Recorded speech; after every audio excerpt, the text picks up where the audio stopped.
হে দুনিয়ার মানুষ শুনে রেখে দাও,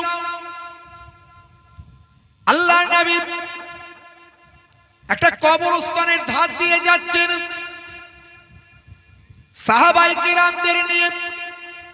এমন সময় দেখতে পেলেন দুটো কবরে আযাব হচ্ছে। বাবা, আল্লাহর নবীকে আল্লাহ গায়েবী দেখার ক্ষমতা দিয়েছেন।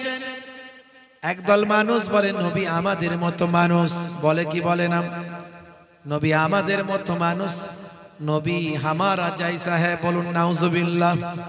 হ্যাঁ মানুষ নবী, নবী জিন নয়, ফারিস্তা নয়, নবী মানুষ, কিন্তু তোমার আমার মতো মানুষ নয়। নবী আমাদের মতো মানুষ বলে নাউজুবিল্লাহ, বলছে মোহাম্মদ হাম জাইসা, বলুন না নাউজুবিল্লাহ, नाउजुबिल्लाह बोलो। हाँ, तू सूद वाले और नबी दूध वाले, तू सूद वाले नबी दूध वाले, तू खाक वाले नबी नूर वाले। जोरे हवे ना, जोरे हवे ना। तू सूद वाले नबी दूध वाले, तू खाक वाले नबी नूर वाले। तू अगर गंदा पानी में थूक दे तो वो गंदा हो जाता है, नबी अगर गंदा पानी में थूक दे तो वो मीठा हो जाता है। तू अपना महबूब से मिलना जाते तो वो मुलाकात है, नबी अगर महबूब से मिलना जाए तो वो मेराज है। जोरे हवे ना, जोरे हवे ना। नबी नूर वाला, नबी के अल्लाह से दर्जा दिएছেন। नबी आमादेर मतो मानुष যারা বলে তার ঈমানের খাতরা আসবে। মনে রাখবেন নবী নবী মানুষ, কিন্তু আমাদের মতো নয়। হে তরুণ যুবকেরা, হে আমার বন্ধুরা, শুনে রেখে দিন বাবা, জেনে রেখে দেন।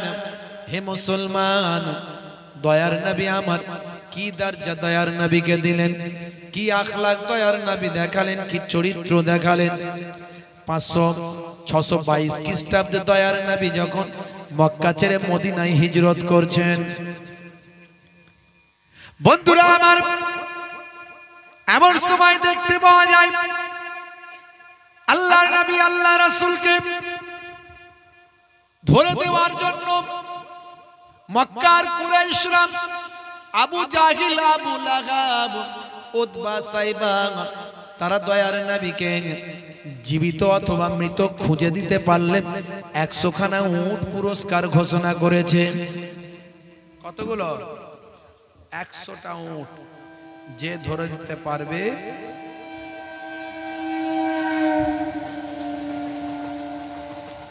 জীবিত অথবা মৃত, যে ধরে দিতে পারবে 100টা উট তাকে পুরস্কার দেওয়া হবে। এই ঘোষণা যখন করলো মক্কার পালোয়ানরা, মক্কার বড় বড় যারা সব যোদ্ধা, গোত্র নেতা, তারা সব খোঁজাখুঁজি শুরু করে দিল। আল্লাহর নবী আল্লাহ রাসূলকে খুঁজে পাওয়ার জন্য, হে তরুণ যুবকেরা, হে আমার বন্ধুরা, হে আমার মুরব্বিয়ানেরা, শুনে রেখে দিন বাবা, জেনে রেখে দিন। এমন সময় দেখতে পাওয়া যায় আল্লাহর নবীকে খুঁজে পাওয়ার জন্য সকলেই ব্যতিব্যস্ত হয়ে গেল। সেই সময় হে তরুণ যুবকেরা, হে আমার মুরব্বিয়ানেরা, মক্কার একজন পালোয়ান বীর যোদ্ধা, নাম তার কি জানেন বাবা? হে তরুণ যুবকেরা, হে আমার বন্ধুরা, এমন সময় মক্কার একজন বীর যোদ্ধা, সে খবরটা যখন জানতে পারল, সেও চিন্তা করলো নবীকে ধরে দিতে পারলে 100টা উট পাওয়া যাবে। এই চিন্তা করে বন্ধুরা আমার, তরুণ যুবকেরা আমার, সেই সময় জালেমদের নেতা ভাইরা আমার, তরুণ যুবকেরা, জালেমদের নেতা কি করলো? বন্ধুরা আমার, তরুণ যুবকেরা আমার, জালেমদের নেতা সেই সময় কি করলো বাবা? সেই মজলিসের ভিতরে অনেকে ছিল, নাম হলো সুরাকা বিন মালিক। এই সুরাকা বিন মালিক চিন্তা করলো, আমি যদি ধরতে যাই তাহলে লোকেরা বুঝতে পেরে যাবে, তাই এমন একটা ভাব করলো যাতে করে এসব কিছুকে সে পাত্তা দেয় না। সে বলল, না না, আমি শুনেছি এদিকে তিনি আসেননি, তিনি অন্যদিকে চলে যাচ্ছেন।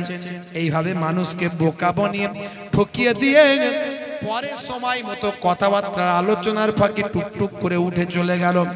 আসলে উদ্দেশ্য হলো 100টা উট লাভ করা।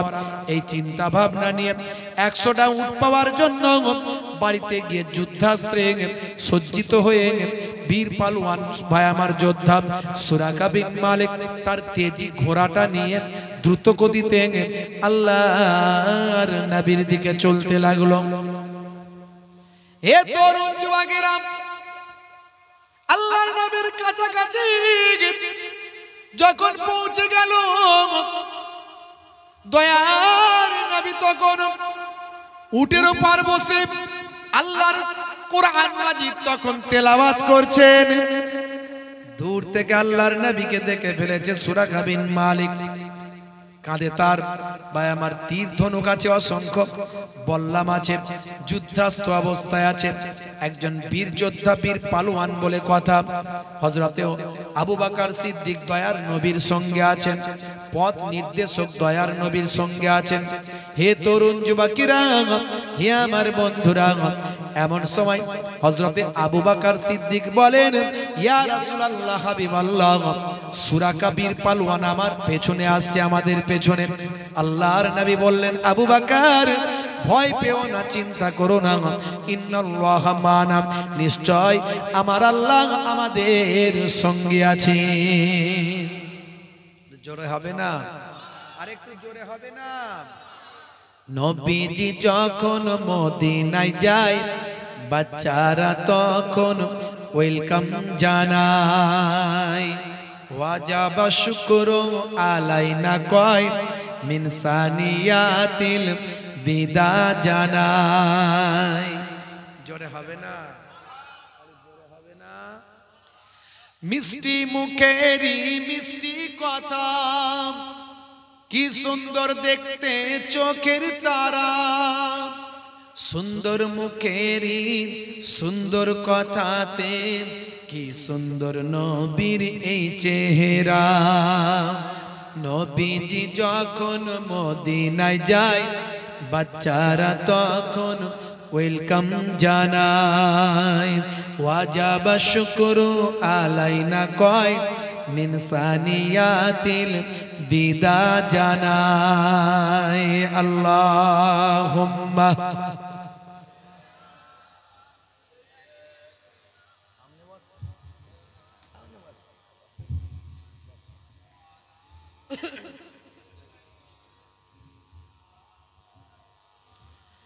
হে তরুণ যুবকেরা, হে আমার বন্ধুরা, শুনে রেখে দিন বাবা, জেনে রেখে দেন।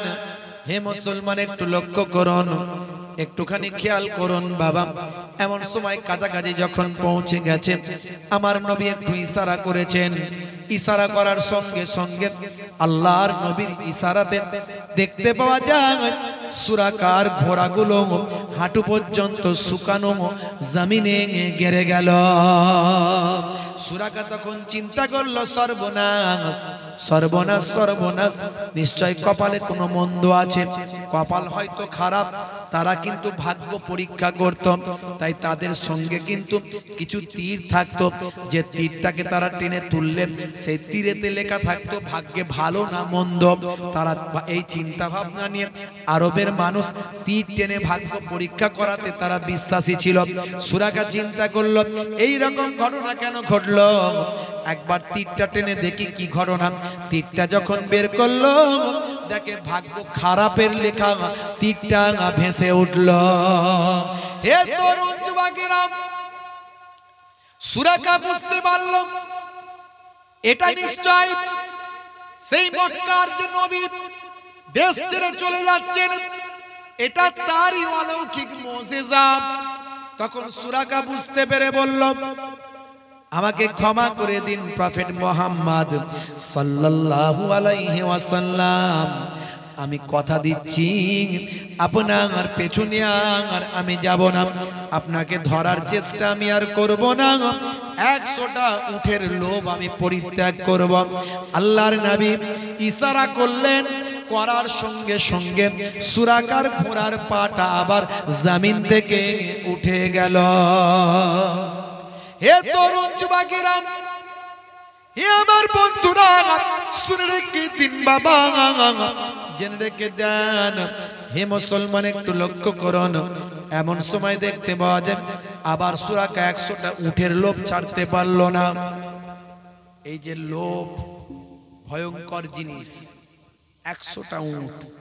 মুসলমানের ছেলে লটারির টিকিট কাটে, আছে না নাই?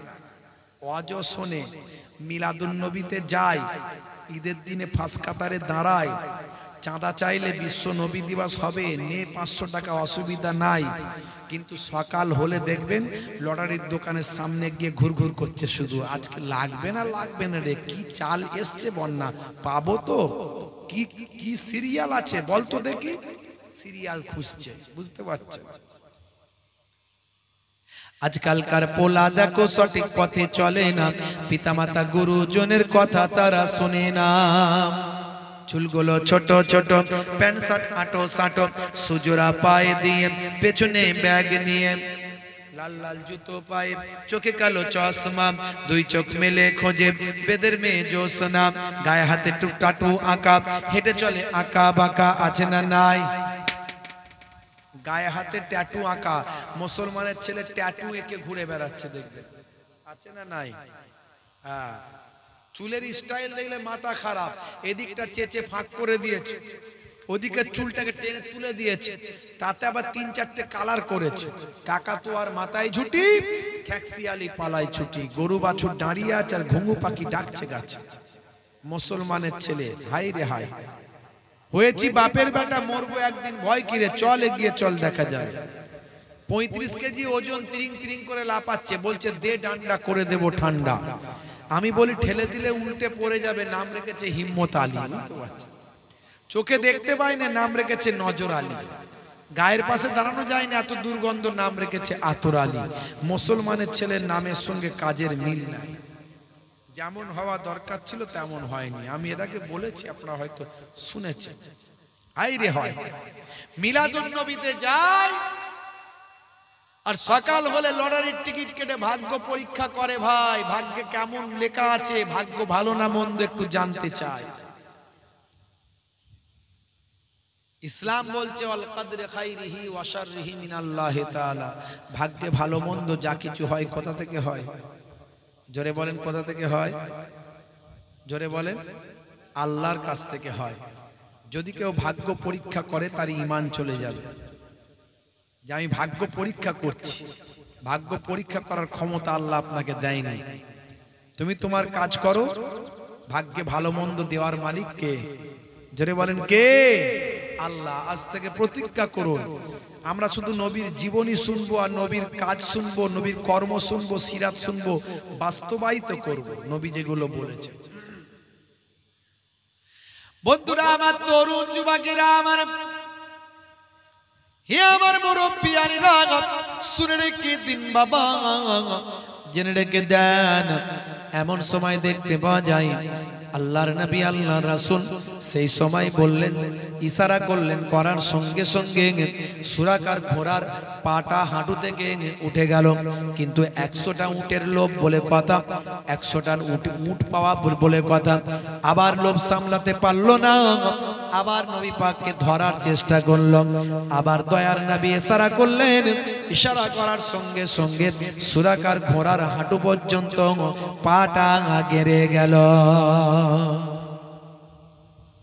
বন্ধুরা আমার, তরুণ যুবকেরা আমার, এবার সুরাকা বিন মালিক বুঝতে পারলেন যে যদি আমি এরপরে বাড়াবাড়ি করি তাহলে হয়তো আমার ঘোড়ার পার উঠবে না, আমি হয়তো এই শুকনো জমিনে গেড়ে রয়ে যাব।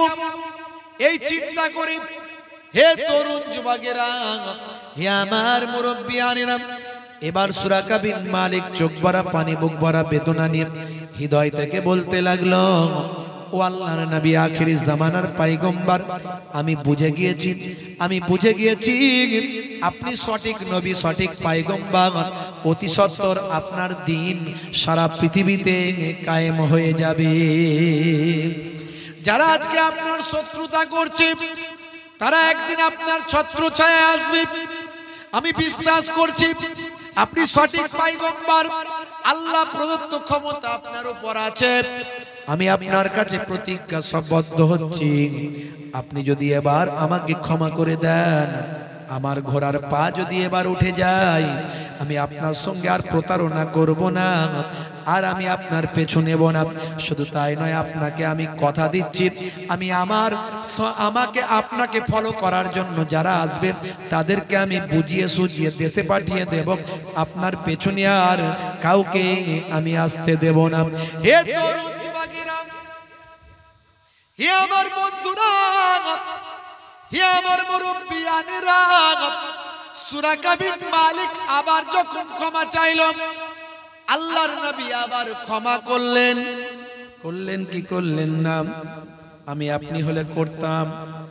একবার ক্ষমা করেছি, দ্বিতীয়বার আর করব? একবারই তো ক্ষমা করব না অন্যায় করলে, দ্বিতীয়বার তো দূরের কথা। কথা ঠিক না বল? নবীর আদর্শ কোথায়? নবীর আখলাক কোথায়? নবীর চরিত্রটা কোথায়? হে তরুণ যুবকেরা, শুনে রেখে দিন বন্ধুরা আমার, একদিন ফেরাউনের কাছে ইবলিস শয়তান এলো, এসে বলছে, বলো আমাদের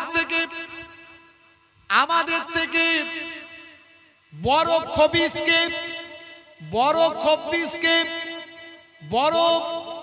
বড় একজন বিয়াদবকে, আমাদের থেকে খবিস বড়কে, মান আখবাসা মিন্না, কে আমাদের থেকে একজন বড় খবিস? ফেরাউনকে ভাই আমার ইবলিস শয়তান জিজ্ঞাসা করল। ইবলিস শয়তানকে বলার পরে ফেরাউন বলল, যে যার কাছে ক্ষমা চাইলে ক্ষমা করা হয় না, সেই হলো আমাদের থেকে আরো বড় খবিস। ফেরাউনকে ইবলিস শয়তান বলল, তুমি আমাকে একদিকে ছাপিয়ে গেছো, আমি তোমার থেকে বয়সে বড়, আমি তোমার থেকে ক্ষমতায় বড়, আমি তোমার থেকে জ্ঞানেতে বড়, কিন্তু তুমি আমার থেকে একদিকে বড় হয়ে গেছো। বলে সেটা কি?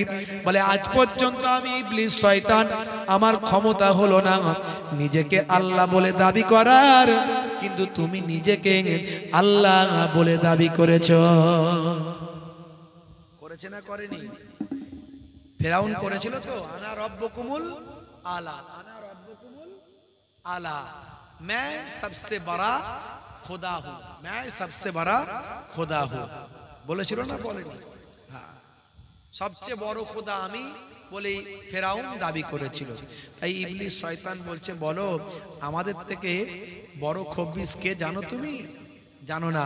আচ্ছা বলো তো, আমি তোমার থেকে এলেমে বড়, তোমার থেকে ক্ষমতায় বড়, জ্ঞানে বড়, কিন্তু তুমি আমার থেকে একদিকে বড়। কিসে বড় বলো তো? বলে কিসে?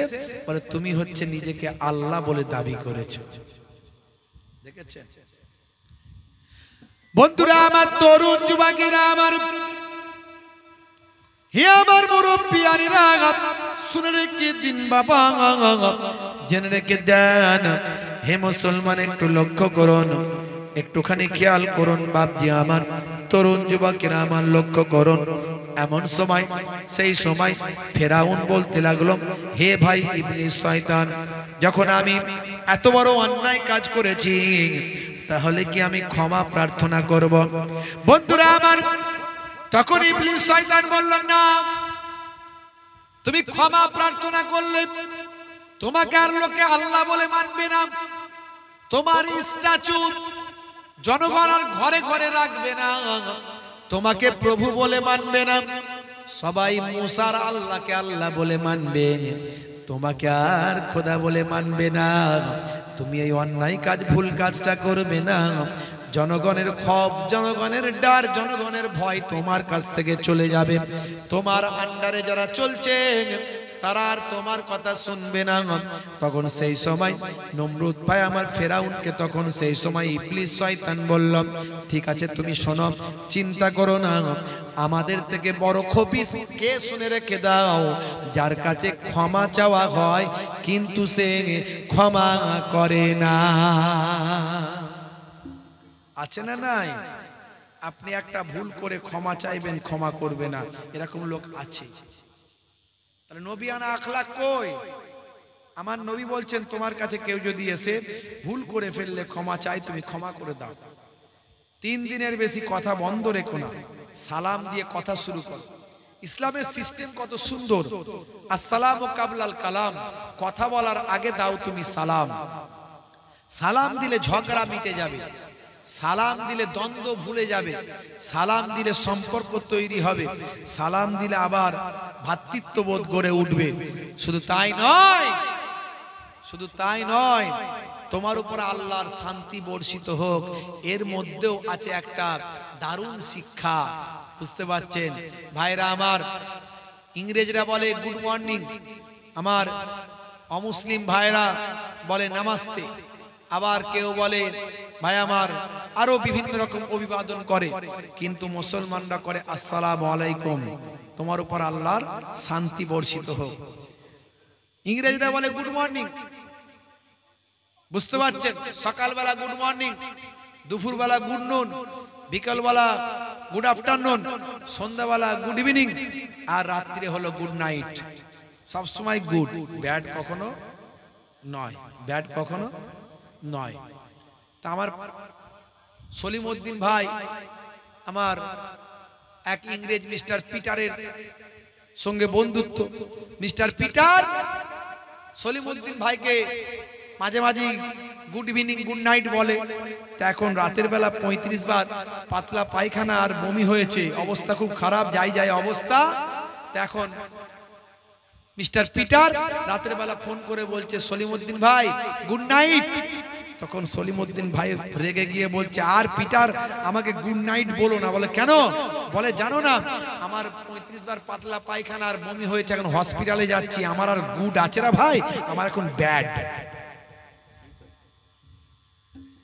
আর ইসলাম শিখিয়েছে তুমি গুড থাকো আর ব্যাড থাকো, যে কোনো অবস্থাতেই বলো আসসালামু আলাইকুম, মানে তোমার উপরে আল্লাহর শান্তি বর্ষিত হোক। জোরে হবে না? গুড থাকলেও শান্তি বর্ষিত হোক, ব্যাড থাকলেও বর্ষিত হোক। আর তুমি ঘুরিয়ে তার উত্তরে কি বলবে? জোরে বলে ওয়া আলাইকুম আসসালাম, তোমার উপরেও আল্লাহর শান্তি বর্ষিত হোক। কি সুন্দর দোয়া একে অপরকে দেওয়া হলো, কথা ঠিক না ভুল? জোরে বলেন। ইসলামের সব কিছুর মধ্যে বিজ্ঞান বাস্তবতা আছে। আমি এর আগে অনেক আলোচনা করেছি, নতুন আলোচনা আর করব না। আজকে সিরাত এবং মিলাদের মাহফিল, মিলাদ এবং সিরাতের মাহফিল, একটু নবীর আখলাকের কথা বলছি। হে তরুণ যুবকেরা, হে আমার বন্ধুরা, হে আমার মুরব্বিয়ানেরা, শুনে রেখে দিন বাবা, মুসলমান একটু চিন্তা করুন সেই নবীর কি আখলাক। ভাই আমার, দোস্ত আমার, সুরাকা বিন মালিক কয়েকবারই নবীর সঙ্গে বেয়াদবি করেছে, কয়েকবারই নবী আমার তাকে ক্ষমা করেছেন। তৃতীয়বারে আবার যখন নবী ক্ষমা করে দিলেন, তখন সুরাকা বুঝতে পারলেন আহারে এই না হলে পয়গম্বর, কি আখলাক, কি চরিত্র।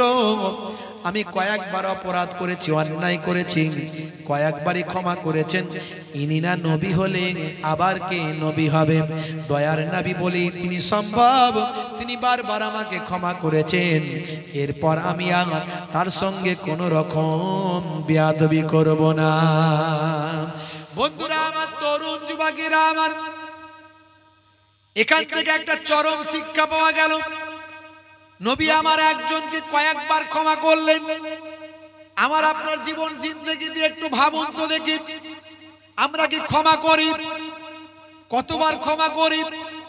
সামান্য অল্প জায়গার জন্য, সম্পদের জন্য ভাই ভাইকে জেল খাটাই, থানা করি, পুলিশ করি, কোর্ট করি, ভাইরা আমার, হিংসা বিদ্বেষ সামান্য জিনিস নিয়ে মারপিট দাঙ্গা হাঙ্গামা করি। হে তরুণ যুবকেরা, দয়ার নবীর আদর্শটা আমাদের মাঝখানে কোথায়? আজকে ভাবুন তো দেখি, পৃথিবী বিখ্যাত বিখ্যাত ব্যক্তিরা, টাইসন, হ্যানুম্যান, Gary Miller, Jennifer, Michael Jackson, ইলিমা দিমাত্রিয়াঙ্গ, পৃথিবীর কত মহান মহান ব্যক্তিরা তারা বলছেন নবীর আদর্শের মধ্যে জীবনটা শান্তি লাভ করেছি, নবীর আদর্শখানা পেয়েছি, জীবন ধন্য হয়েছে। সেই নবীকে ভালোবেসে নবীর চরিত্রে মুগ্ধ হয়ে কালেমা খানা পড়ে নিয়েছি।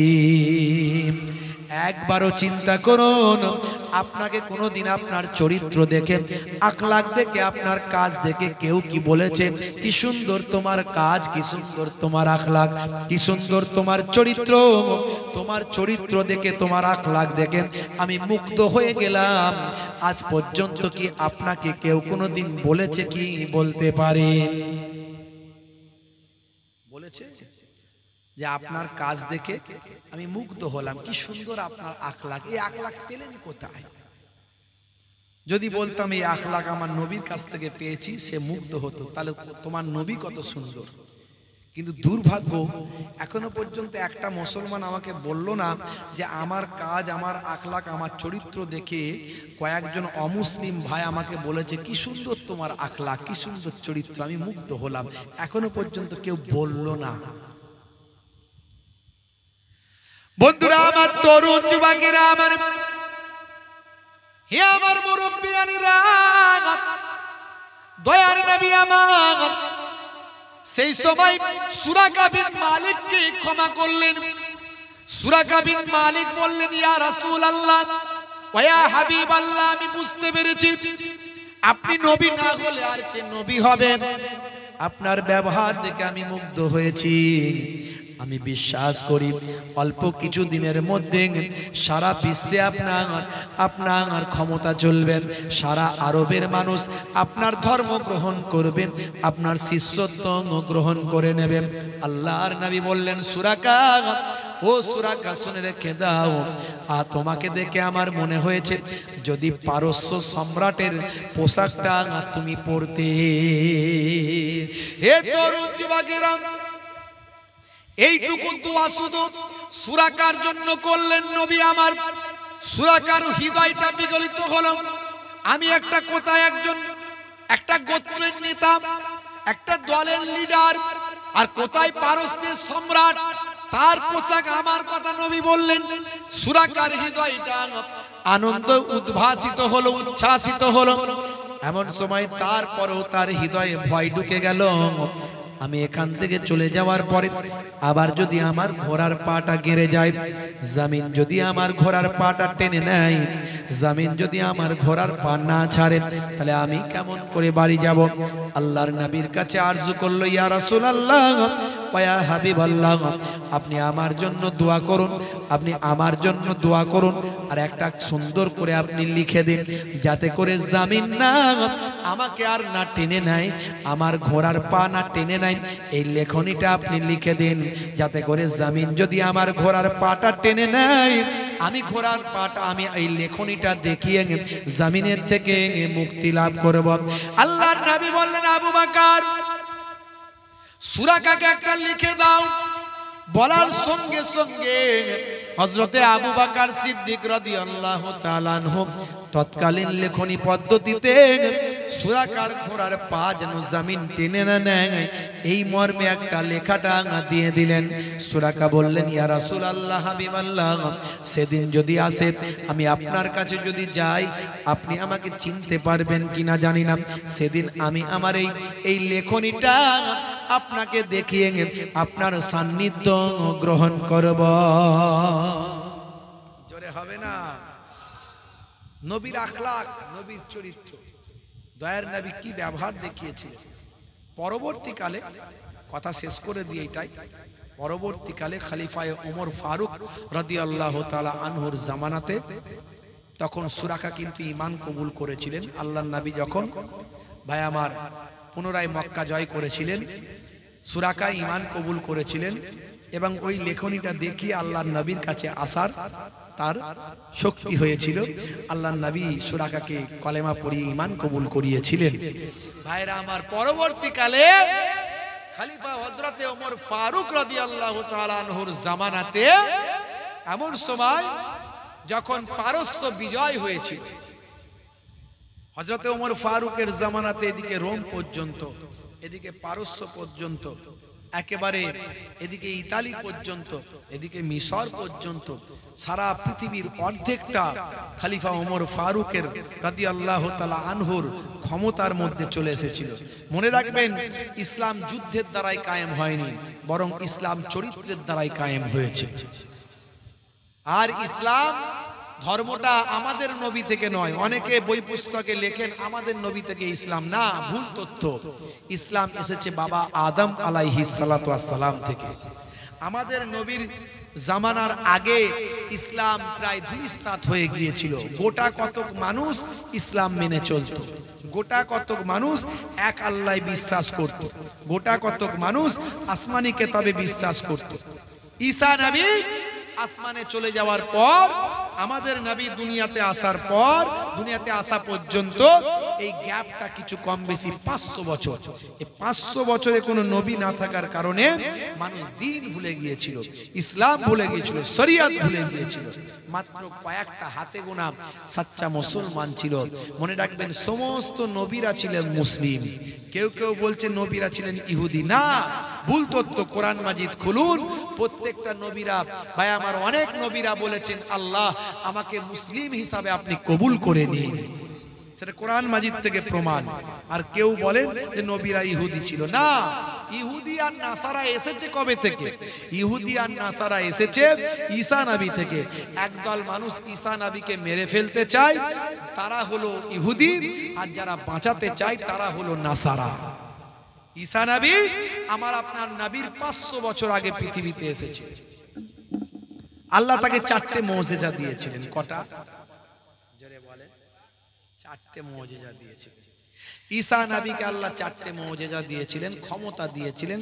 তিনি মুর্দাকে জিন্দা করে ফেলতেন। জোরে হবে না? আরে জোরে হবে না? হে তরুণ যুবকেরা, হে আমার বন্ধুরা, শুনে রেখে দিন বাবা, জেনে রেখে দেন, হযরত ঈসা রূহুল্লাহ কোন মৃত ব্যক্তিকে জীবিত করতে পারতেন, মৃত পশু পাখিকে জীবিত করতে পারতেন। কোন কঙ্কালের সামনে গিয়ে যদি তিনি বলতেন এই মুর্দা জিন্দা হয়ে যা, বলার সঙ্গে সঙ্গে জিন্দা জীবিত হয়ে যেত। বন্ধুরা আমার, তরুণ যুবকেরা আমার, একদিন একটা রাস্তা দিয়ে যাচ্ছেন, হযরত ঈসা রূহুল্লাহর সঙ্গে একজন সঙ্গী আছে, একজন সঙ্গীও সঙ্গে আছে। হযরত ঈসা রূহুল্লাহ সঙ্গী যে আছে সে হচ্ছে দুনিয়াদার মানুষ। চট করে নবীরা দুনিয়াদার মানুষকে সঙ্গী করেন না। দেখবেন আলেম ওলামারা তারা যাকে সঙ্গী করেন যেন নামাজি মুসল্লি হয়, তবে তার ভালো লাগবে।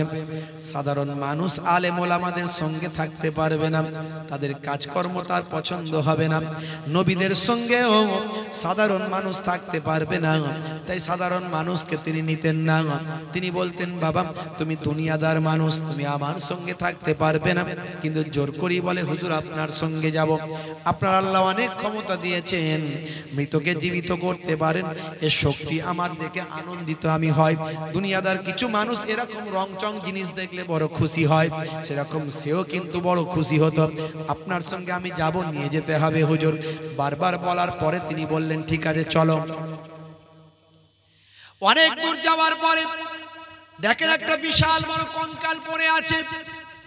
দুনিয়াদার মানুষটি বললেন হুজুর এই কঙ্কালটাকে আপনি জীবিত করুন, আমি দেখতে চাই এই কঙ্কালটা আসলে কি।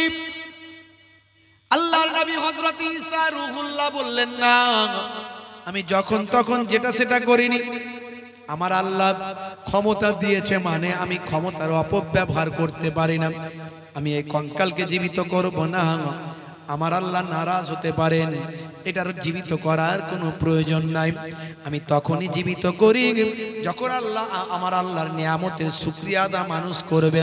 আমার এই ক্ষমতা দেখে মানুষ আমার আল্লাহর নিয়ামতের শুকরিয়া আদা করে আল্লাহর দ্বীনের মধ্যে প্রবেশ করবে। এই প্রয়োজনের খাতিরে আমি তখন জীবিত করি, যখন তখন করার প্রয়োজন হয় না। কিন্তু এই ব্যক্তির এমন নাছরবান্দা, সে বলল আপনি পারেন, আমি তার প্রমাণ দেখতে চাই। আপনি এটাই হয়তো পারবেন না। বিভিন্নভাবে কথাবার্তা বলে হযরতে ঈসা রুহুল্লাহর সঙ্গে বেয়াদবি করতে শুরু করল। হে তরুণ যুবকেরা, হে আমার বন্ধুরা, এমন সময় নিরুপায় হয়ে হযরত ঈসা রুহুল্লাহকে অপমান করতে লাগলো, তাওহীদ করতে লাগলো, নেগলেক্ট করতে লাগলো। এমন সময় হযরত ঈসা রুহুল্লাহ আমার আল্লাহর ইসমে আজম পড়ে যখন ফুঁক দিলেন আর বললেন এই মুর্দা জিন্দা হোক আর খাড়া হো যা, বলার সঙ্গে সঙ্গে দেখতে পাওয়া যায় ওই কঙ্কালটা একটা বিশাল আকারের বাঘের আকার ধারণ করল। বাঘের আকার ধারণ করে ওই দুনিয়াদার মানুষটিকে হাউ করে কামড়ে শেষ করে দিল, মেরে তাকে হত্যা করে দিয়ে আবার আগের মতো কঙ্কালে পরিণত হয়ে গেল। মুরব্বিয়ানেরা, তরুণ যুবকেরা, হযরত ঈসা রুহুল্লাহকে আল্লাহ ক্ষমতা দিয়েছিলেন মৃতকে জীবিত করার ক্ষমতা। বন্ধুরা আমার, আর কোন অন্ধ ব্যক্তি যদি ঈসা রুহুল্লাহর কাছে আসতেন, আল্লাহর একত্ববার আল্লাহর ক্ষমতার বহিঃপ্রকাশ ঘটানোর জন্য ওই অন্ধ ব্যক্তির চোখে যখন হাতটা বুলিয়ে দিতেন, আল্লাহর কুদরতি ক্ষমতায় ওই অন্ধ চোখটা ফিরে পেত। 3 নাম্বার, কোন কুষ্ঠরোগী মানুষ যদি হযরত ঈসা রুহুল্লাহর সামনে এসে সুস্থতা হওয়ার জন্য দোয়া চাইতে বলতেন, হযরত ঈসা রুহুল্লাহ যখন দোয়া করতেন, ফু দিতেন, দেওয়ার সঙ্গে সঙ্গে আল্লাহর কুদরতি ক্ষমতায় কুষ্ঠরোগী মানুষটি আগের মতো সুস্থ সবল হয়ে যেত। আর 4 নাম্বার হলো, কার বাড়িতে কি খাবার আছে, কার বাড়িতে কি রান্না হয়েছে, না দেখে না জেনেই অন্য জায়গা থেকে হযরত ঈসা রুহুল্লাহ বলে দিতে পারতেন। এই ক্ষমতার বহিঃপ্রকাশ ঘটিয়ে মানুষকে ইসলামের দিকে আহ্বান করতেন। উদউ ইলা সাবিল রাব্বিকা বিল হিকমাতি ওয়াল মাউইজাতিল হাসানা, তোমরা মানুষকে ইসলামের দিকে আহ্বান করো, ডাকো, সুন্দর উপদেশ, সুন্দর কৌশল। মেরে ধরে দাঙ্গা ফাসাদ জোর করে চাপিয়ে দিয়ে, চাপিয়ে দিয়ে কোনোদিন ইসলাম হয় না। বাংলাদেশে দেখছেন না, মাজার ভাঙছে, মাজার ভাঙছে। মাজার ভেঙে দিয়ে মাজার ওয়ালাদেরকে কখনো মাজারহীন বানাতে পারবে? ওটা সম্ভব নয়। কেন মাজার ভাঙছো আগে সেটা বলতে হবে, সেটা বুঝিয়ে দিতে হবে। যদি বলো মাজারে শিরক হচ্ছে, বেদাত হচ্ছে, সেগুলো ভালো করে কমিটিকে বুঝিয়ে ইসলামের দাওয়াত দাও, এটা করো, দেখবে সারা জীবন পর্যন্ত সে বদলে যাবে। আর যদি বলো যে মাজার রাখা যাবে না, পাকা কবর, আল্লাহর নবী উঁচু কবর ভাঙতে বলেছেন, আল্লাহর নবী উঁচু কবরে চুনকাম করতে নিষেধ করেছেন, উঁচু কবরে বসতে নিষেধ করেছেন, শেরে খোদা আলী মুর্তজা উঁচু কবরগুলো ভেঙেছিলেন, স্ট্যাচুগুলো ভেঙেছিলেন, তাহলে এর প্রেক্ষাপট, এর শানে নজুল জানতে হবে। এগুলো সব ছিল নাসারাদের উঁচু উঁচু কবর। এখন যে শরীয়ত সম্মত কবরগুলো হয় সেগুলো সব মাটির লেভেলে দেখবেন, বালি দেওয়া, মাটি দেওয়া। তো সেই মাটি দেওয়া, বালি দেওয়া কবর না, এগুলো ইহুদি নাসারাদের কবর, ঈমানদারদের নয়। শুধু তাই নয়, শুধু তাই নয়, বাপেরা আমার, তরুণ যুবকেরা আমার, হাদিস থেকে প্রমাণ পাওয়া যায় আল্লাহর নবী ঈমানদারের কবরকে চিহ্নিত করেছে। তাহলে ঈমানদারের কবরে চিহ্নিত করা হাদিস সম্মত কাজ। শুধু তাই নয়, আল্লাহর নবীর স্বয়ং নিজের রওজা আছে, মাজার আছে, আছে না নাই? তবে ভাই আমার, কবরটাকে পাকা করা যাবে না, ওটা মাটি রাখতে হবে। আর যদি আল্লাহর ওলি হয় তাদের জন্য জিয়ারত করতে অনেক মানুষ আসে, তাই একটু ছাওয়ার ব্যবস্থা অনেকের পাকা করে দেয়, অনেকের গম্বুজ করে দেয়। ওটা আল্লাহর ওলির শান মানের জন্য, মানুষ যাতে জিয়ারত করতে পারে। কিন্তু সাধারণ মানুষের কবর ওই রকম ভাই আমার গম্বুজওয়ালা বলুন আর বিল্ডিং বলুন করা যাবে না। কবরের ওপর গৃহ নির্মাণ করতে নিষেধ করেছেন। গৃহ মানে কোনটা? যাতে লোকে থাকে, এরকম কবরের ওপরে গৃহ নির্মাণ তো করা চলবে না, থাকা যাবে না। তবে যাত্রার মাজার করা যাবে না, একমাত্র আল্লাহর ওলিদের ক্ষেত্রে এক্সেপশন। তাম পৃথিবীতে দেখবেন যত নবী আছেন, অনেক নবীদের রওজা পাওয়া যায়, অনেক আউলিয়ায়ে কেরামদের রওজা পাওয়া যায়। সেগুলো মানুষ, কারণ তাদের দ্বারাই ইসলাম প্রচার হয়েছে, দিন এসেছে, ইসলাম এসেছে। কিন্তু উঁচু কবর রাখা যাবে না, উঁচু কবর ভেঙে দিতে হবে। বাংলাদেশে যেগুলো হচ্ছে সেগুলো ভণ্ড, প্রচুর ভণ্ডদের কবর আছে, প্রচুর ভণ্ডদের মাজার আছে। গাধা মারা গেছে, নাম দিচ্ছে গাধা শাহ রহমতুল্লাহ আলাইহি। বুঝতে পারছেন? ঘরে ঘরে কবর, ঘরে ঘরে মাজার, আর সেখানে বসে গাঁজা খাওয়া, হ্যাঁ, বিভিন্ন রকম ভাই আমার ওইসব হুঁকো খাওয়া, বিভিন্ন রকম একটা ভণ্ডামির জায়গা করেছে এগুলো। তবে এগুলো ওইভাবে পদ্ধতিটা ঠিক নয়, আইন কোনোদিন হাতে তুলে নেওয়া উচিত নয়। যা চলছে বাংলাদেশে আইন আজকে কোন জায়গায় পৌঁছে গেছে বোঝা মুশকিল। যে যাকে খুশি, একটা পাগল ছাগল ছেলে ভাই আমার, সাদা সিধে ছেলে, একটা মানসিক ভারসাম্যহীন ছেলে, নাম হচ্ছে তুফাজ্জল, তাকে একটা হোস্টেলে সে ক্ষুধার জ্বালায় খাবার চেয়েছে, তাকে মোবাইল চোর বলে তার কাছে পাওয়া যায়নি কিছু, তাকে পিটিয়ে মেরে ফেললো। তুমি মুসলমান হয়ে এক ভাইকে কি করে পিটিয়ে মেরে ফেলতে পারো? এই আদর্শ কোথায় পেলে? আইন কোথায়? আইন কোথায়? বাইতুল মুকাররম মসজিদে মুসল্লিরা মারপিট করছে, দেখেছেন কালকে, গতকালকে শুক্রবারে। কি রে ভাই, আইন টাইন বলে কিছু নাই নাকি? কোনো সুষ্ঠু সমাধান নাই, এই সব চলছে। ভাইরা আমার, আইন আপনি হাতে তুলে নিতে পারেন না। কেউ ভণ্ডামি করছে, অন্যায় করছে, সেটা সুষ্ঠু বিচার আছে, তার সুষ্ঠু সমাধান আছে। একটা গণতান্ত্রিক দেশ, তার আইনের ব্যাপার আছে, বিচারের ব্যাপার আছে, তার কমিটি আছে। সবার সঙ্গে কথা বলে কোরআন হাদিস দিয়ে বুঝিয়ে দিয়ে ভণ্ডদের মাজারগুলোকে ভেঙে শেষ করে দাও। আর ইমানদার যাদের জন্য দিন পেয়েছো, শাহজালাল রহমতুল্লাহ আলাইহি, শাহ পরান রহমতুল্লাহ আলাইহি, এদের জন্য বাংলাদেশে দিন এসেছে, তাদের যেন সম্মান নষ্ট করো না। কারণ আল্লাহর ওলিদের সঙ্গে শত্রুতা করলে আল্লাহ যুদ্ধের ঘোষণা করেন, মান আদালি ওলিয়ান ফাকাদ আযানতুহু বিল হারব। হাদিস খুলে দেখো, সহিহ সানাদ থেকে এসেছে। একেবারে আল্লাহর ওলিদের শান মান নিয়ে ইজ্জতকে নষ্ট করা যাবে না, মনে রাখতে হবে। বাপেরা আমার, সেটা সহি সমাধান আছে। হে তরুণ যুবকেরা, হে আমার বন্ধুরা, শুনে রেখে দিন বাবা, জেনে রেখে দেন, সাহাবায়ে কেরামরা কি আখলাক দেখিয়েছেন, সাহাবায়ে কেরামরা তাবেঈনরা কি আখলাক চরিত্র দেখিয়েছেন। বাবা বন্ধুরা আমার, তরুণ যুবকেরা আমার, নবী পাকের আদর্শ তারা কেমন পেয়েছেন? আজকে আমরা সেই আখলাক কোথায় পেলাম?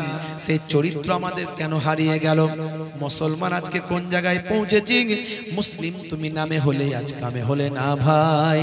মুসলিম দেখো অপরাধে লিপ্ত কেন হয়? মুসলিম তুমি কোরআন হাদিস পড়তে জানো না। মুসলিম তুমি মসজিদেতে নামাজে এলে না। মুসলিম তুমি নামে হলে আজ মুসলিম তুমি নামে, মুসলিম এলে ন্যায়ের পথে সমাজ বদলাবে রে, সমাজ বদলাবে। মুসলিম তুমি নামে হলে আজ কামে হলে না ভাই। মুসলিম দেখো অপরাধে লিপ্ত কেন হয়? বমে বারুদে নেশার থালাই হবে না কারো সাথী, বমে বারুদে নেশার থালাই হবে না কারো সাথী। সালাউদ্দিন আর তাগুলের তুমি যে উত্তরসূরি, ব্যঙ্গ কার্টুনে ব্যঙ্গ সিনেমায় নবীর সম্মান কমে না। ব্যঙ্গ কার্টুনে ব্যঙ্গ সিনেমায় নবীর সম্মান কমে না। গুগল সার্চে সেরা মনীষী খুঁজে দেখো না। জোরে হবে না? সেই নবীর আমরা শিষ্য, আমরা সেই নবীর শিষ্য।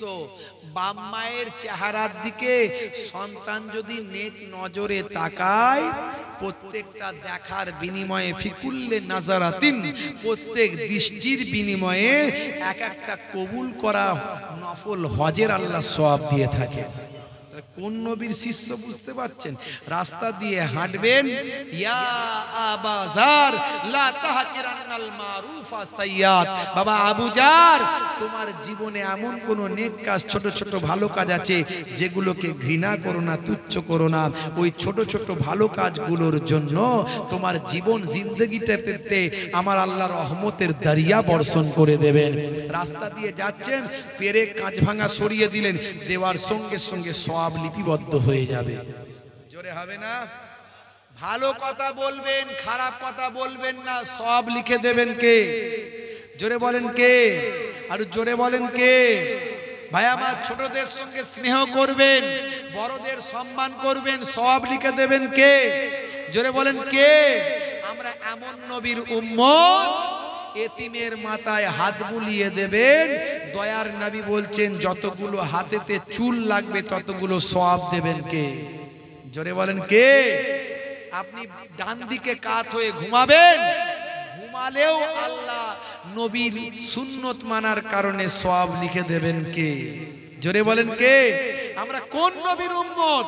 ডান দিকে কাত হয়ে ঘুমালেও নাকি, বসে পেচ্ছাপ করলেও নাকি, চেটে পুচে খাবার খেলেও নাকি, ভাই আমার খাওয়া দাওয়ার পরে আলহামদুলিল্লাহ বললে নাকি, মুসলমান একে অপরকে সালাম দিলে নাকি, মিষ্টি মিষ্টি কথা বললে নাকি, খাওয়া দাওয়ার পরে লবণ খেলে নাকি, খাওয়া দাওয়ার পরে মিষ্টি খেলে নাকি।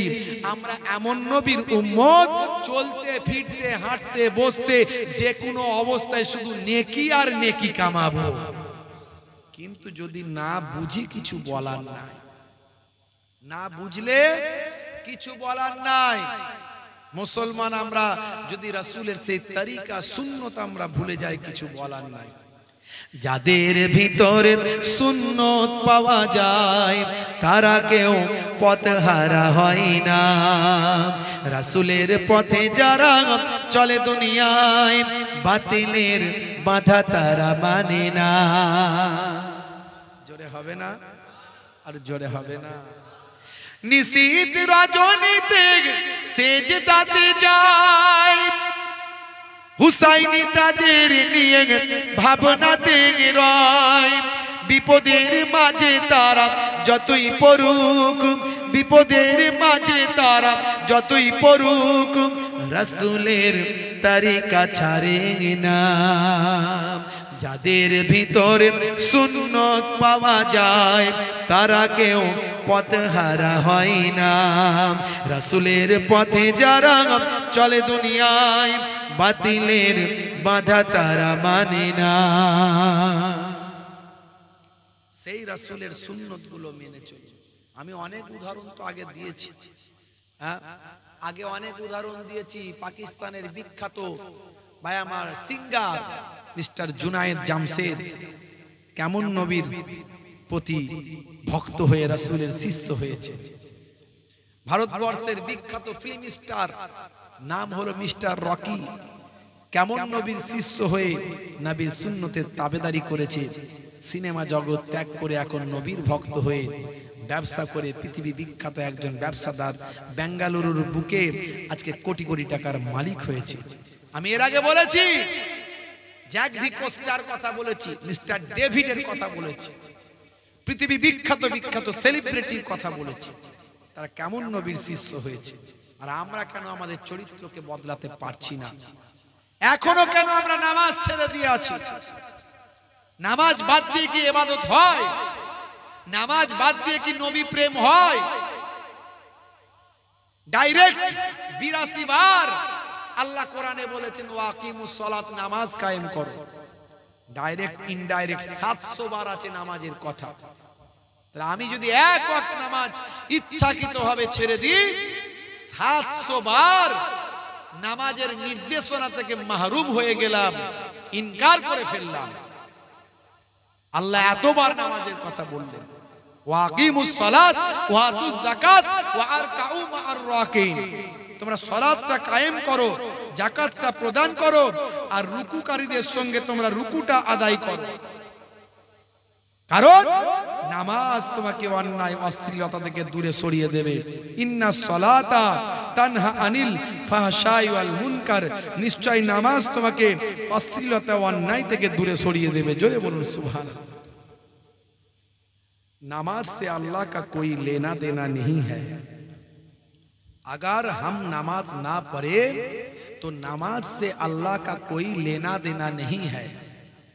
तो नमाज फर्ज क्यों है, इतना ताकीद क्यों है? इसीलिए कि अल्लाह ने देखना चाहता है कौन वफादार है और कौन गद्दार है। अल्लाह ने देखना चाहता है कौन वफादार है और कौन गद्दार है। जो आजान सुनकर बाजार छोड़कर मस्जिद में जाए वो वफादार है। जो आजान सुनकर दुकान बंद करके मस्जिद में जाए वो वफादार है। जो आजान सुनकर खेत छोड़कर मस्जिद में जाए वो वफादार है, और ना जाए तो कौन है? अगर देश का गद्दार देश में रहना नामुमकिन है तो अल्लाह का गद्दार जन्नत में रहना कैसे मुमकिन है? কথা ঠিক না ভুল? আজ থেকে প্রতিজ্ঞা করুন নামাজ ছেড়ে দেবেন, কারণ নামাজ কে প্রতিষ্ঠা করার জন্যই আমার নবীর এত মেহনত। এত মেহনত কেন? আমরা নবীকে নবী নবী নবী করছি কিন্তু নামাজ পড়ি না।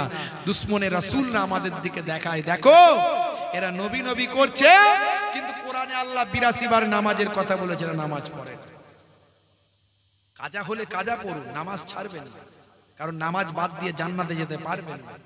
আমার নবী ইন্তেকালের সময়তেও লাস্ট নামাজ পড়ে ইন্তেকাল করেছে, অত সহজ নয়। ওয়াক্ত যে হলো ওযু করো মসজিদে চলো, খোদার হুকুম পালন করো নামাজটা পড়ো। ওয়াক্ত যে হলো ওযু করো মসজিদে চলো, দিনে রাতে 5 ওয়াক্ত নামাজ পড়লে পাবে ভাই জান্নাত। জোরে হবে না? আর জোরে হবে না? ফজরের সময় হলে মসজিদে যাও তুমি চলে, থেকো না বিছানায় শুয়ে, খোদা দেন রহমত ঢেলে। বেশিরভাগ ফজরের সময় আজান হলে দেখবেন মুসলমানের ছেলেদের খবরই থাকে না, দিনের পর দিন আজান শুনতেই পায় না। হুজুর কবে যে আজান শুনেছি মনে নাই। কেন ভাই? রাত্রে 12টা 1টায় ঘুমায়, আর 7টা 8টা 9টা না বাজলে ঘুম ছাড়ে না। ইসলাম সেটা বলেনি। আপনি 10টার মধ্যে ঘুমিয়ে যান, এশার নামাজ পড়ে খেয়ে নিন, আর ফজরের আগে ঠিক উঠে যান, উঠে যাবেন, অভ্যাস করুন। এটা নেক মানুষ জান্নাতি মানুষদের আলামত। ফজরের সময় হলে মসজিদে যাও তুমি চলে, থেকো না বিছানায় শুয়ে, খোদা দেন রহমত ঢেলে। জোরে হবে না? জোরে হবে না? জোহরের সময় হলে কাজটা দাও তুমি ছেড়ে, কিছু সময় দাও নামাজে, সফলতা আসবে কাজে। নামাজের সময় দিন, দেখবেন আপনার কাজটা সফল করবেন কে? জোরে বলেন কে?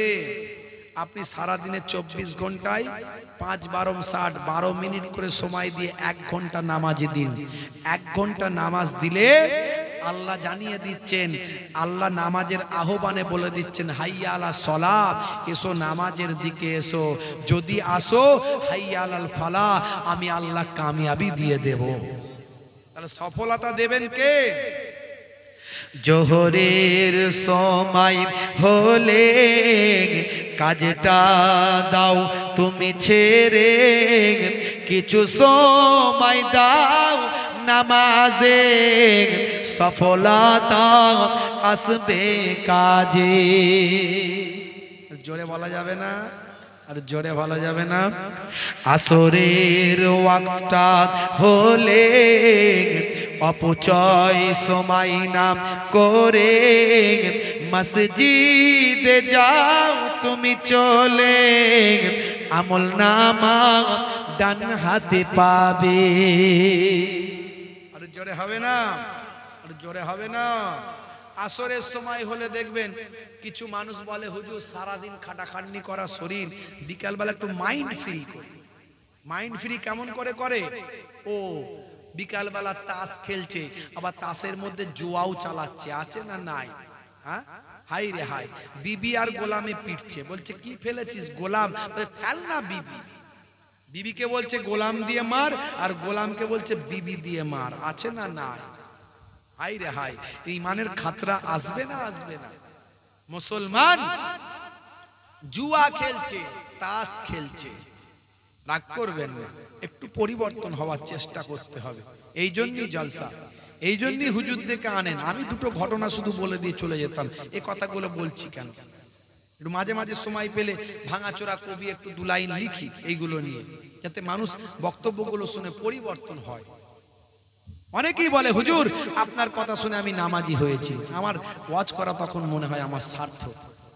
হুজুর আপনার ওয়াজ শুনে আমি দাড়িওয়ালা হয়েছি, আমি নেশা মুক্ত জীবন যাপন করছি, তখন মনে হয় আমার ওয়াজ করা সার্থক। নাহলে সারা জীবন ওয়াজ করলাম, মানুষ কোনো পরিবর্তন হলো না, ওই ওয়াজ করে কোনো লাভ নাই।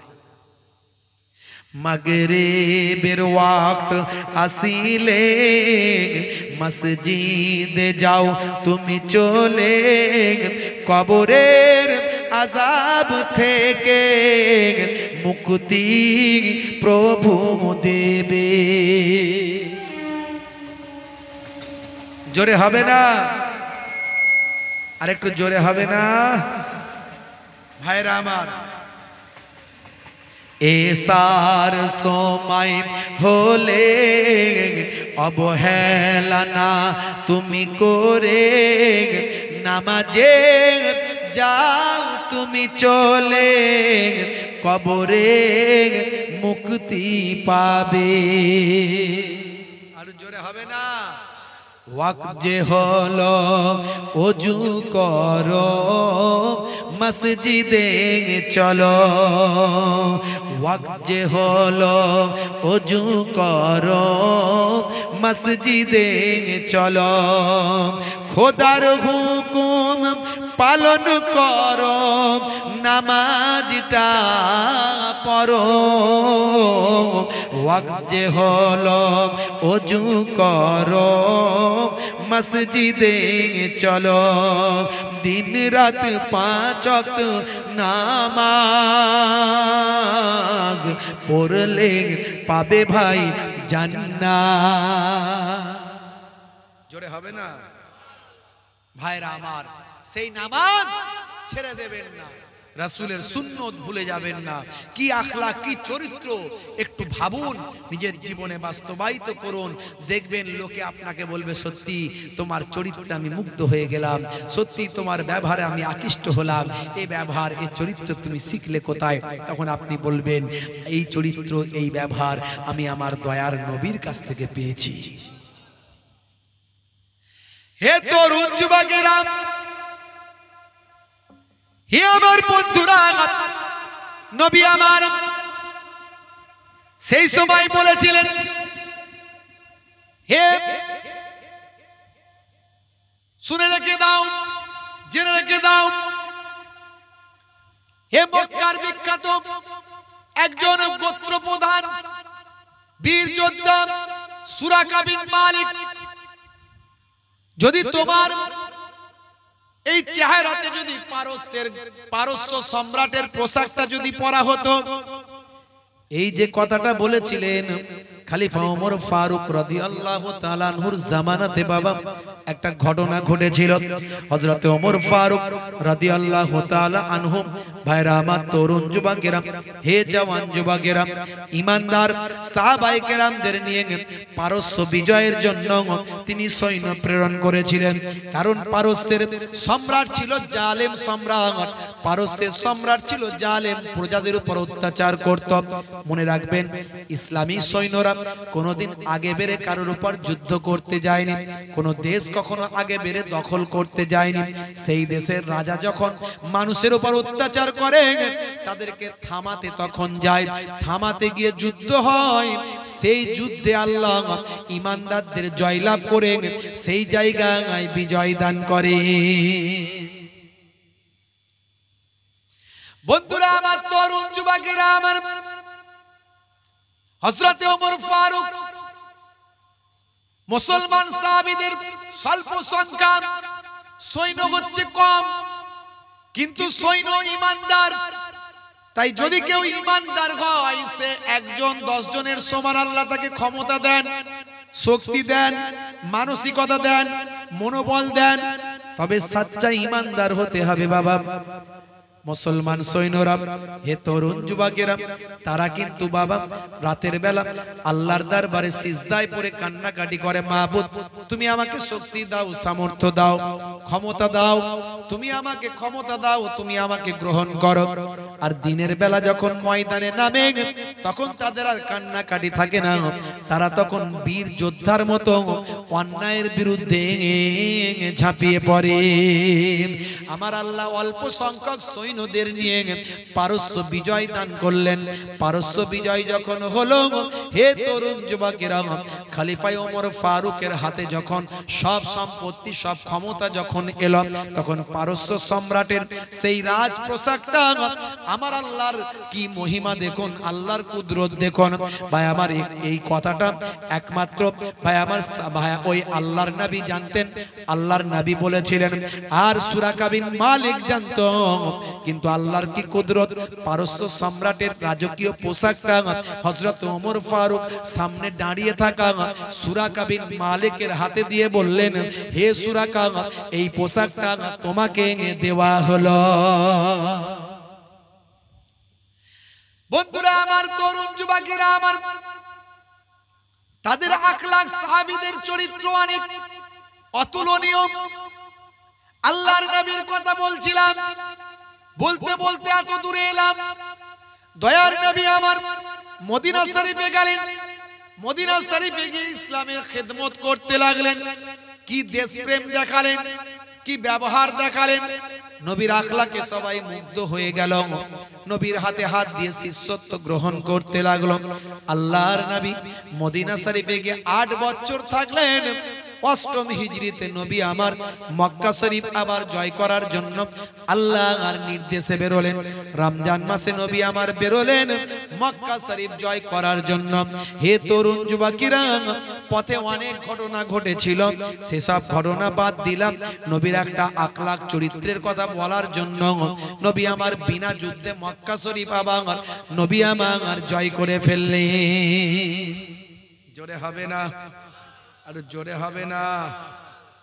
ভাইরা আমার, তরুণ যুবকেরা আমার, দয়ার নবী মক্কা শরীফ জয় করলেন। আমি আমার ছোট্ট কবিতার মাধ্যমে তুলে ধরেছি। একবার মুহাব্বতের সঙ্গে দরুদ শরীফ বললাম, হুম্মা।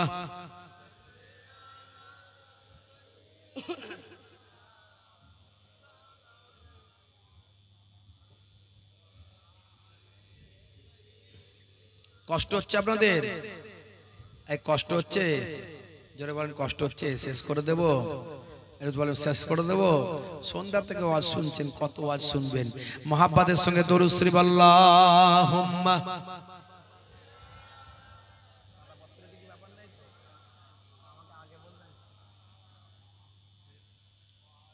ওয়া আলা আলি।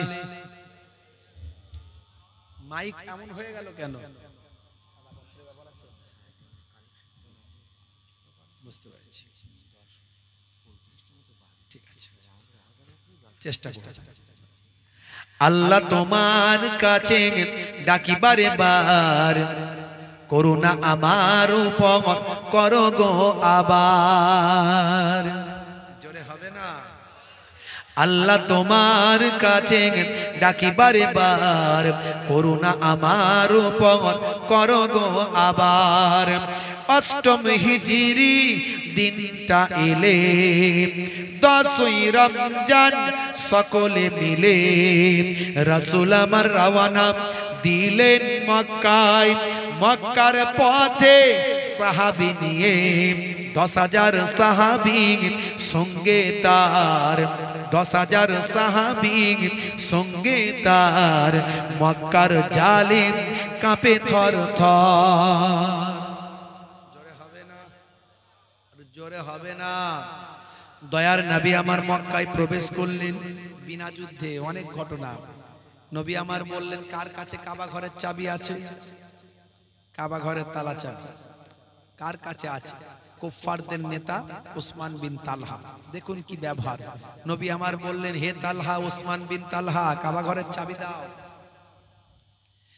হে তরুণ যুবকেরা, ভয় থরথর করে কাঁপছে। নবী আমার হয়তো এখনই আমাকে হত্যা করে ফেলবেন। না, নবী আমার বললেন, হে মক্কার মানুষেরা, তোমরা আমার উপর অনেক অত্যাচার করেছো। আমার রক্তে, আমার সারা শরীরের রক্তে মক্কার মাটি লাল করে দিয়েছ। আমাকে অনেক কষ্ট দিয়েছো, অনেক জুলুম করেছো। আমার দান্দান মোবারক শহীদ করেছো, আমার সাহাবাদের শহীদ করে দিয়েছো। তারপরও আজকের দিনে আমি আবার মাতৃভূমি জয় করেছি।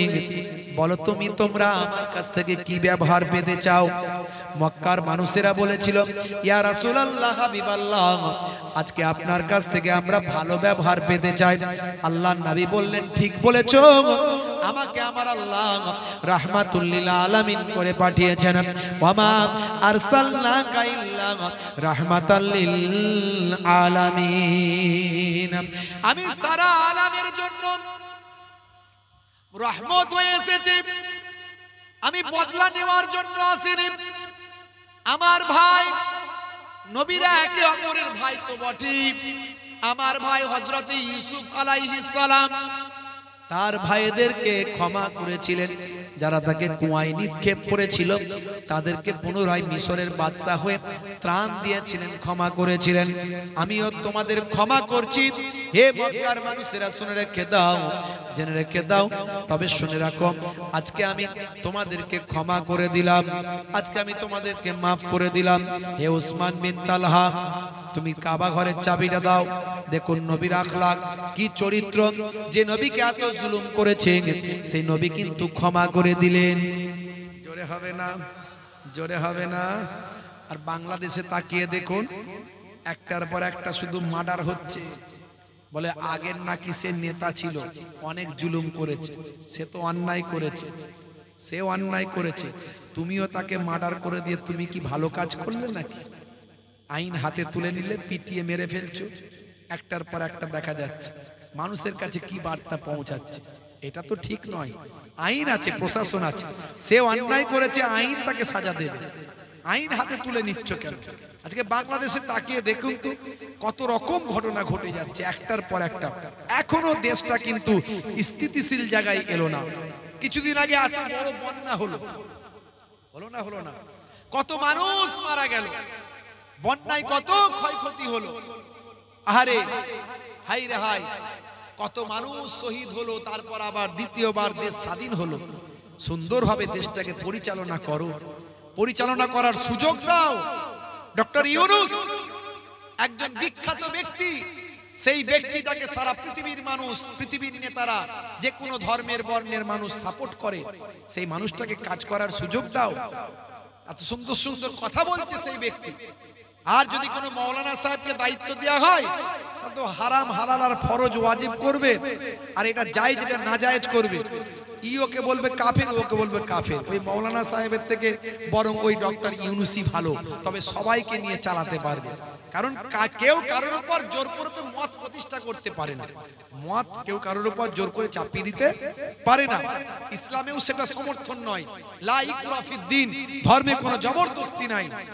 শুধু তাই নয়, কুফাররা যখন আল্লাহর নবীকে বলেছিলেন কিছুদিন তুমি তোমাদের দলের লোকেরা আমাদের ধর্ম পালন করবে আর আমাদের দলের লোকেরা হে মুহাম্মদ সাল্লাল্লাহু আলাইহি সাল্লাম তোমাদের ধর্ম পালন করবে, আল্লাহ বললেন বলে দিন কুল ইয়া আইয়ুহাল কাফিরুন, হে অবিশ্বাসীরা যারা আল্লাহকে মানো না, লা আ'বুদু মা তা'বুদুন, আমি যার ইবাদত করি আমরা যার ইবাদত করি তোমরা তার ইবাদত করো না, তোমরা যার ইবাদত করো আমরা তার ইবাদত করি না, আবার বলো আমরা যার ইবাদত করি তোমরা তার ইবাদত করো না। শেষে আল্লাহ বলে দিলেন বলে দাও লাকুম দীনুকুম ওয়ালিয়া দীন, তোমার দিন তোমার কাছে আমার দিন আমার কাছে, কই জোর করে তো মেরে ধরে আমার দিনটা গ্রহণ করতে হবে এই কথা তো আল্লাহ বললেন না। কিসের জন্য এত জোর জবরদস্তি পেশার চলছে মনে হচ্ছে? এটা তো ঠিক নয়। ভালোবেসে তুমি তোমার মতটা ভালোবেসে প্রকাশ করো, তার গ্রহণ করার হলে নিশ্চয়ই গ্রহণ করবে। আজকে বাংলাদেশের উপর দিয়ে কত বিপদ গেল, কত সেখানে বন্যা হলো, ভেসে গেল। ভাইরা আমার এক জায়গায় আল্লাহ বিপদ দিয়ে অন্য জায়গার মানুষকে শিক্ষা দেন, শিখে নাও এই তোমাদের উপরেও বিপদ আসতে পারে, তোমরা সাবধান হয়ে যাও, তোমরা ঠিক হয়ে যাও। ভাইরা আমার আজকে আমাদের পশ্চিমবঙ্গের কয়েকটা জেলাতে বন্যা দেখছেন না, পাঁশকুড়া, পূর্ব মেদিনীপুর, পশ্চিম মেদিনীপুর, বর্ধমান, হুগলি, আমাদের ওইদিকেও বন্যা। দুদিন আমরা বন্যায় আটকে ছিলাম, আলহামদুলিল্লাহ তারপরে মুক্ত হয়ে গেছে। এখনো ওইদিকে খানাকুল, উদয়নারায়ণপুর, হাওড়া জেলা ওসব এলাকায় এখনো একতলা দেড়তলা বাড়ি সব ডুবে আছে, মানুষ বাজারে বেরোতে পারে না। বুঝতে পারছেন? খোঁজ খবর আপনারা রাখলে পাবেন। আমরা বিভিন্ন ভাবে মানুষের পাশে দাঁড়ানোর চেষ্টা করছি, বিভিন্ন ভাবে চেষ্টা করছি। আগামী কালও এখান থেকে জলসা করে যাব, গিয়ে আর ঘুমাবো না। আমি তো এমনি চাকরিজীবী মানুষ, আপনারা জানেন, একজন টিচার মানুষ, প্রায় 16 বছর একটা হাই সেকেন্ডারি স্কুলে শিক্ষকতার কাজে যুক্ত আছি। তা আমাকে দিন জাগা রাত জাগা মানুষ, সবই আল্লাহর ইচ্ছা, আল্লাহ করিয়ে নিচ্ছেন, কতদিন পারবো জানি না। তো কালকে আবার ওই ত্রাণ নিয়ে থাকবো, কাল আর পরশু 2 দিন পর পর।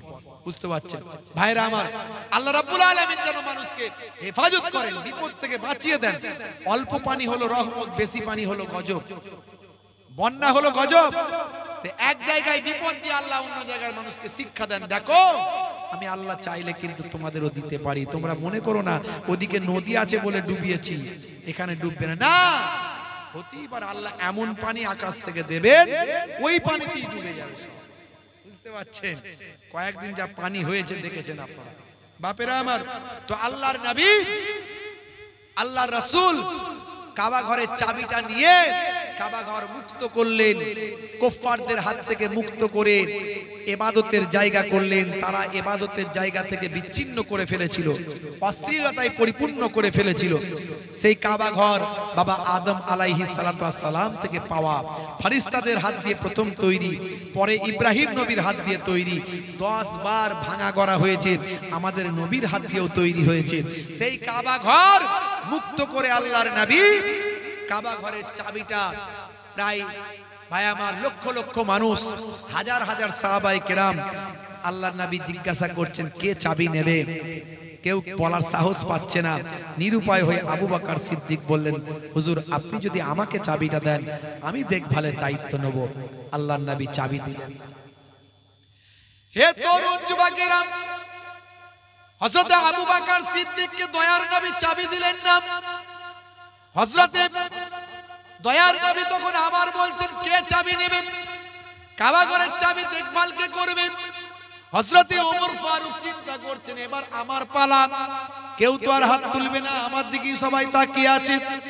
হুজুর যদি আমাকে চাবিটা দেন, আবু বকরকে তো চাবিটা দিলেন না, যদি আমাকে চাবিটা দেন কাবা ঘরের খাদেম হওয়ার সুযোগটা আমি ওমর গ্রহণ করব।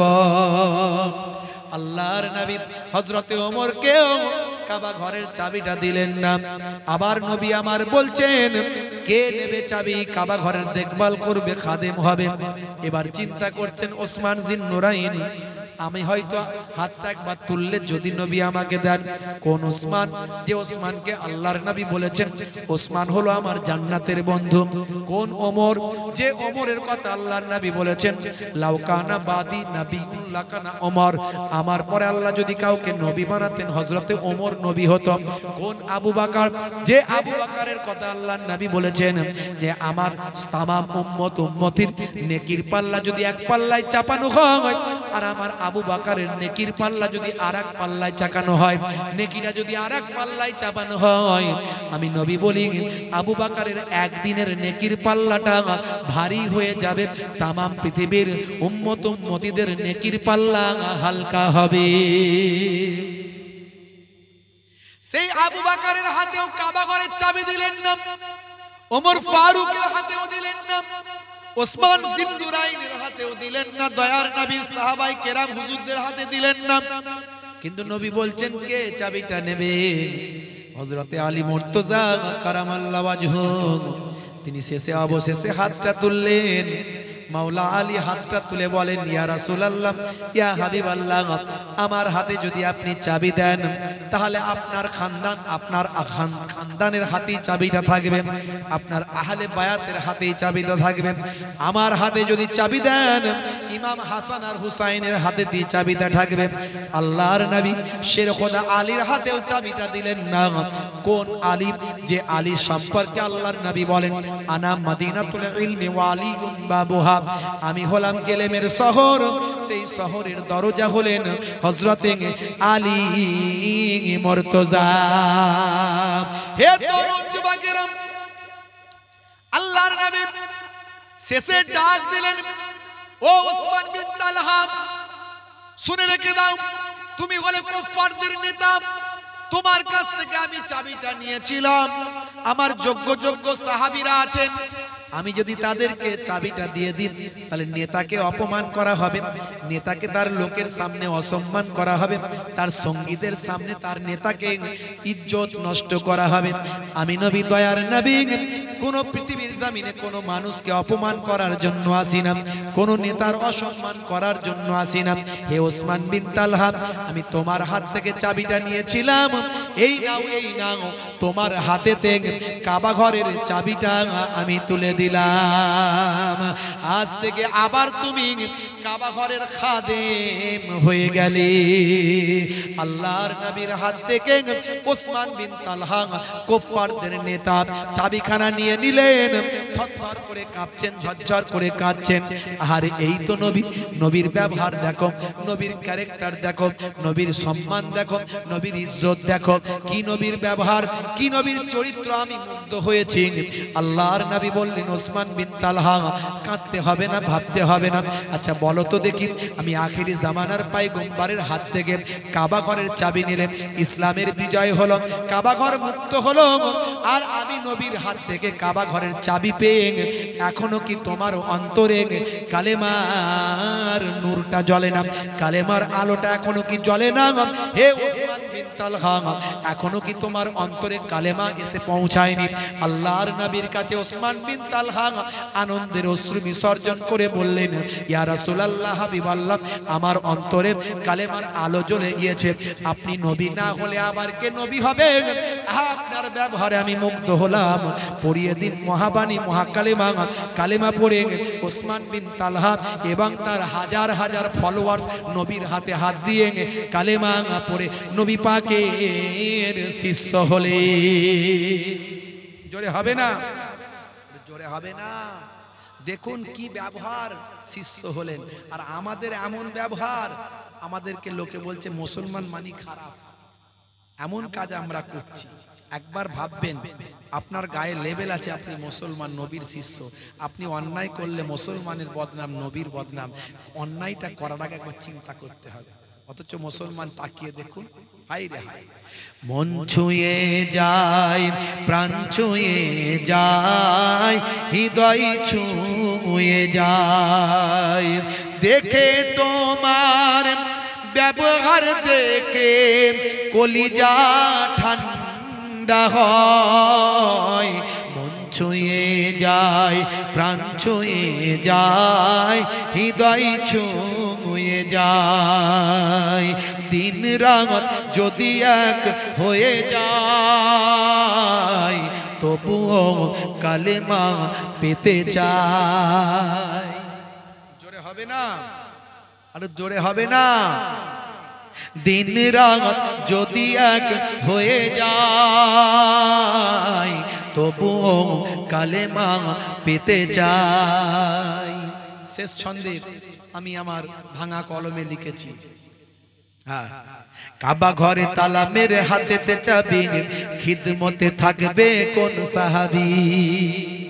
জোরে হবে না? জোরে হবে না? কাবা ঘরে তালা মেরে হাতেতে চাবি, খিদমতে থাকবে কোন সাহাবী। কাবা ঘরে তালা মেরে হাতেতে চাবি, খিদমতে থাকবে কোন সাহাবী। বলো বলে ফেলো, বলো বলে ফেলো, বলে ফেলো, কে নেবে চাবি? বলো বলে ফেলো, বলো বলে ফেলো, বলে ফেলো, কে নেবে চাবি? কাবা ঘরে তালা মেরে হাতেতে চাবি, খিদমতে থাকবে কোন সাহাবী। আল্লাহর নবী ওসমান বিন তালহাকে, কুফফারদের সরদারকে চাবি দিয়ে মানুষের কাছে বুঝিয়ে দিলেন যে ইসলাম কি আখলাক, কি চরিত্র দেখায়। রাসূলের আখলাকে তারা সব রাসূলের শিষ্য হয়ে গিয়েছিল। জোরে হবে না? সেই আখলাককে বাস্তবায়িত করুন, সেই চরিত্রকে বাস্তবায়িত করুন। বাপ আমার, নবীর দেওয়া নামাজ ছাড়বেন না, আল্লাহর নির্দেশ। নবীর দেওয়া সুন্নত ছাড়বেন না। সুন্নত গুলোর মধ্যে সবচেয়ে বড় সুন্নত হলো মুখের দাড়ি। অনেকে দাড়ি রাখতে লজ্জা লাগে, হুজুর আমাদের একটু দাড়ি রাখলে লজ্জা লাগে। আমি বলি বিরাট কোহলির তো লজ্জা লাগে না, হরভজন সিং এর তো লজ্জা লাগে না, আপনার কিসের লজ্জা? এত নায়ক গায়ক খেলোয়াড় প্লেয়ার নেতা মন্ত্রী রেখেছে, লজ্জা কেন? বাপ আমার, লজ্জা করবেন না। আপনি ছোট দাড়ি রাখুন, বড় দাড়ি রাখতে লজ্জা লাগছে, ছোট দাড়ি রাখুন। কিন্তু হ্যাঁ, ফ্যাশন মনে করে রাখবেন না, রাখবেন নবীর সুন্নত মনে করে। আজ ছোট আছে কাল বড় হয়ে যাবে, এই চিন্তা করে রাখবেন। যদি এই অবস্থায় মারা যান, কবরে দিয়ে দেওয়া হবে। তো নবীর সবচেয়ে বড় সুন্নত হলো মুখের দাড়ি।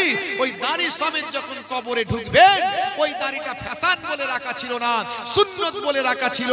হয়তো দেখা যাবে মুনকার নাকির ফেরেশতা যখন বলবে মান রব্বুকা, দেখতে পাবে মুখে দাড়ির দেখা, হতে পারে ওই দাড়িটা হবে আপনার নাজাতের জারিয়া। জোরে হবে না? নবী পাকের সুন্নত আজ থেকে মানবেন, বলেন ইনশাআল্লাহ। কি মানবেন তো নাকি? বলেন ইনশাআল্লাহ। ওয়াজ শোনা সার্থক হবে। নামাজটা পড়ুন, রাসূলের সবচেয়ে বড় সুন্নত দাঁড়ি, এইটা রাখুন।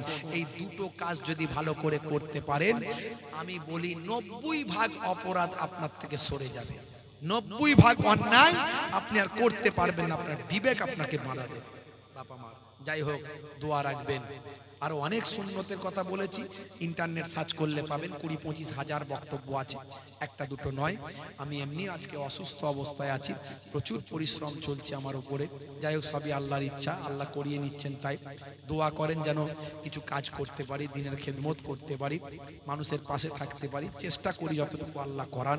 জি হ্যাঁ ভাইরা আমার, কিছু মাদ্রাসা, কিছু মসজিদ, কিছু সোশ্যাল ওয়ার্ক আমার হাত দিয়ে আল্লাহ করান। বুঝতে পারছেন, কয়েকটা সংগঠনের সঙ্গে যুক্ত আছি। আপনার এই বুদ্ধিজীবী মঞ্চ, তার দায়িত্বে কিছু থেকে কিছু সোশ্যাল ওয়ার্ক করার চেষ্টা করি। আর এদিকে lecturers association of Bengal lab, এই ল্যাবের মধ্যে থেকেও কিছু কাজ করার চেষ্টা করি। আল্লাহ রাব্বুল আলামিন যেন বলুন আল্লাহুম্মা আমিন, বলুন আল্লাহুম্মা আমিন। যাই হোক, আপনাদের সামনে থেকে বিদায় নেব। যাওয়ার আগে এই আগামী বছর এই দয়ার নবীর আলোচনার মজলিস, এই মজলিসটা যেন চলে, বন্ধ না হয়ে যায়। কারা কারা চান যে জলসাটা চলুক, দয়ার নবীর আলোচনাটা হোক, নবীর আখলাকের কথা মানুষ শুনুক, আকাশ বাতাস মুখরিত হোক। এই বিশ্ব নবী দিবস, নবীর ঈদে মিলাদুন নবীর জলসা আগামী বছর হোক। কারা কারা চান হাত তুলে দেখান তো দেখি। মাশাআল্লাহ, কারা কারা চান? এই যারা হাত তোলেন তারা কি চান না নাকি? একটু হাতটা তোলেন বাবা, আমার কষ্ট হচ্ছে, হাতটা নামান। মাশাআল্লাহ। তো এই যে ইসালে সব হবে, আমার নানাজান ছোট হুজুর কেবলা বলতেন 10-এর লাঠি 1-এর বোঝা। আমরা সবাই মিলে অল্প অল্প করে সহযোগিতা করলে এটা এটা অল্পতি হয়ে যাবে আলহামদুলিল্লাহ। তো সবাই মিলে যদি একটু সহযোগিতা করি, আল্লাহ রাব্বুল আলামিন কোরআন মাজিদে বললেন ওয়ারাফানা লাকা যিকরাক, হে নবী আপনার আলোচনাকে পৃথিবীর শ্রেষ্ঠ মর্যাদা দান করেছি। সেই শ্রেষ্ঠ মর্যাদার আলোচনা এটা। আর সেই মর্যাদাপূর্ণ আলোচনায় যদি কেউ এক দেয়, আল্লাহ তাকে 10 দেবেন। এটা আল্লাহর কোরআন। কোরআন কখনো মিথ্যা হয় না বাবা। মান জাআ বিল হাসানাতে ফালাহু আসরু আমসালিহা ওয়া মান জাআ বিস সাইয়্যাত ফালা ইউজা ইল্লা মিসলাহা ওয়া হুম লা ইউজলামুন। আল্লাহ কোরআনে বলছেন যারা এক দেবে আমি আল্লাহ তাকে 10 দেব। একটা ভালো করলে, একটা জাযা করলে, একটা ভালো কাজ করলে আমি তার 10টা জাযা বদলা দেব। 1001 টাকা করে চাইবো। ভাই আমার 8 জনকে, 8 জন, জান্নাত হলো 8টা, জান্নাত হলো 8টা। আমার বাপজি এসে দাঁড়িয়ে আছেন, প্রথম 1 নম্বরে নাম লেখাবেন বলে। ভাই 1 নম্বরে নাম লেখালেও ভালো, 2 নম্বরে নাম লেখালেও আল্লাহ সওয়াব কিন্তু কম দেবেন না। আমার বাপজি কি নাম বলেন? জনাব